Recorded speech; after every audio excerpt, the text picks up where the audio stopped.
Welcome to Ingredient Insiders. I'm John Magazzino. And I'm Andrea Parkins. Thanks for watching this clip of our interview with Chef Danny Ganem and Harris Heckelman of Allen Brothers. For the full episode, find us on Apple, Spotify, or wherever you listen to your podcasts. Links in the description below. Talk to us about Florida ingredients. Stone crabs to me are an iconic piece of Florida.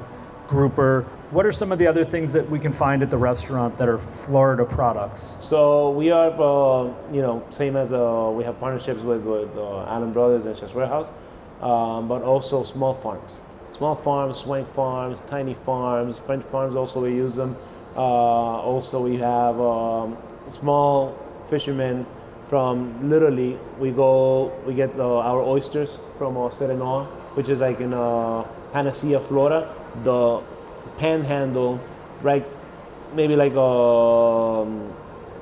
hour away from Tallahassee, and they have some of the cleanest oysters that you ever tried. Well, you have the oyster. They were delicious. We have them raw, and also we have them in the as a Rockefeller. They were really good. And clean oysters from Florida. And then there's Skipper Sweets.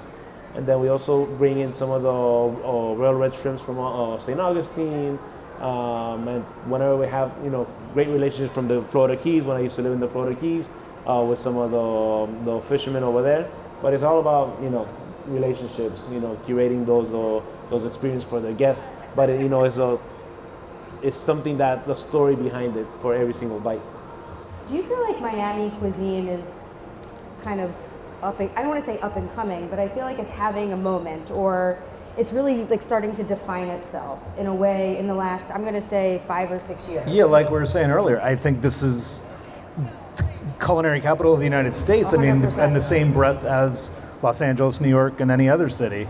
The number of restaurants, the different variety of cuisine. I think there's now a level of depth that... Like, and even higher expectations. Like, if a restaurant opens in Miami, it has to be 10 out of 10 to be able to withstand everything around it. Yeah, it's a competitive marketplace. 100%. Tell us, what are the differences between Daniel's Miami and Daniel's Fort Lauderdale? Is it a different menu? Is it a whole different concept? No, there's more. So Daniel's in Fort Lauderdale is Daniel's a Florida Steakhouse. Daniel's Miami, it's Daniel's Miami, but we try to have a little bit more on the Florida produce and products over there, because one, you're closer to the center of Florida, where it's a little bit more easier for the farmers to bring some things, and also we do some variances in the menus. Like we have over there in Fort Lauderdale, we have the Denver steak. So Denver steak, it's really cool steak that people are, the Sabuton, which people are loving it right now. But then in Miami, we have more of that Latin flair also. So we have a skirt steak or hanger steak. We added chimichurri to all the steaks, and also we're doing to those two steaks. And then we have also prime rib in Miami. The cart, right? The cart. Yes. So the cart is still, it's been so busy that we haven't been able to literally take it out and roll it out, because it's like every single day something new, and then make it's sure a that good problem to have. Yes. But it's Miami and Fort Lauderdale. The main thing is that the people that work at the restaurants, they make it, and they make this every single day spectacular. So this is for both of you guys. Top 5 or 5 favorite Florida ingredients. Good question. Wow. So for me, mango season's mango season. Mangoes. It's in my house, it's like a fight between my kids that they're like, you ate my mango, So it's like mangoes, and then and there's so many different Wait, types do you of have mangoes. mango trees growing in Miami? Are there I different varieties? I don't know anything now. I always said to my kids, why don't we have a mango tree in the back? Because when I was a kid, my dad, we had 3 mango trees, and in the back, just the amount of mangoes that we used to take down, it used to explode in the middle of the yard. So it was like the heat of Miami, going to clean up in the back, possums all over, biting the mangoes and everything. It was nasty. So I was like, say, nah, never have a mango tree in the back of my house. Fighting off a possum. So, oh no. It was. But nasty. you've overcome But that so because it's one of your favorite It's amazing. ingredients. All right, I feel good. What else is a great Florida ingredient? Harris, what do you love?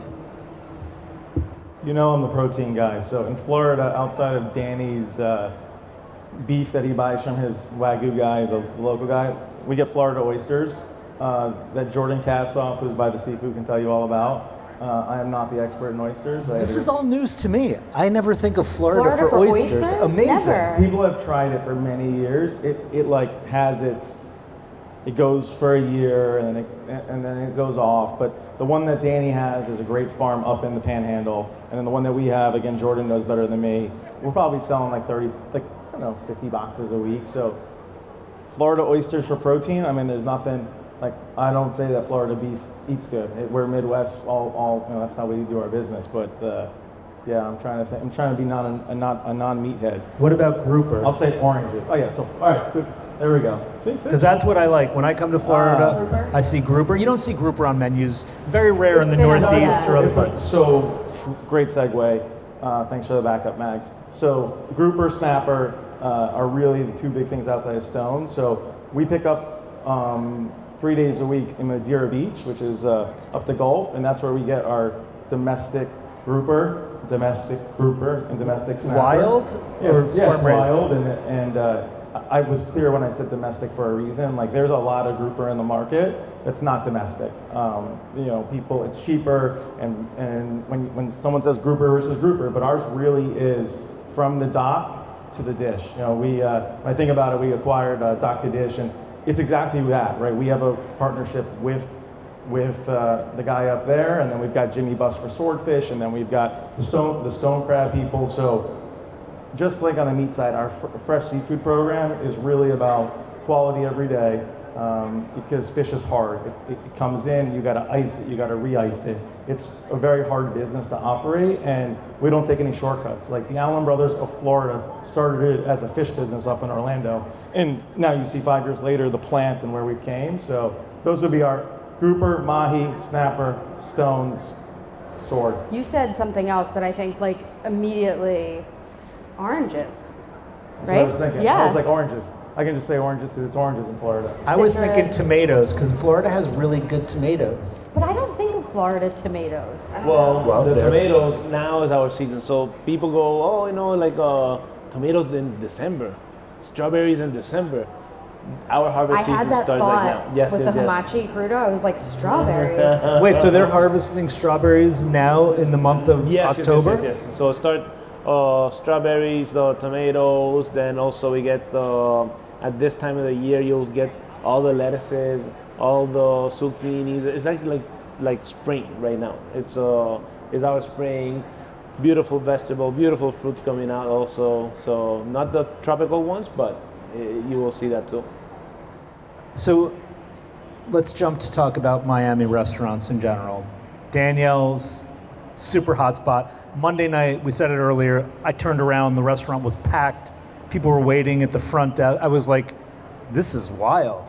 What are the hot spots of Miami today? You guys have, name some of the hot spots that people should be going to eat at. Where are your favorite places to eat? After they eat at Danny your was- restaurant. Yeah. You go first. So for me, I always try to stay, local. I go to El Sandwich. El Sandwich Oh is my amazing. God. the best. That's The another Cuban one of my sandwich is questions. just, amazing. Cuban sandwiches, amazing. yes, 2 yes, locations yes. now? Yeah, I think it's like 3 I think now. they have more than that. Yeah. I think it's more. And it's Shiso from our friend Rahim. Rahim Sealy is Shiso's doing very, very good. And also, let's see, Vice Versa is spectacular. Yes. Vice Versa, it's their pizza, their burgers on Mondays, just amazing. And Sunny's. Sunny's also very good. There's their crudos, their crudos, and all their appetizers are amazing. And you gotta go to Fireman Derek's too. Get some beautiful pies over there and cakes. Harris, where do you love to go eat? I would say in Miami, I'm a big fan of Delilah, right? Delilah's got locations in LA, in Vegas, they're opening up in Dallas, and then New York.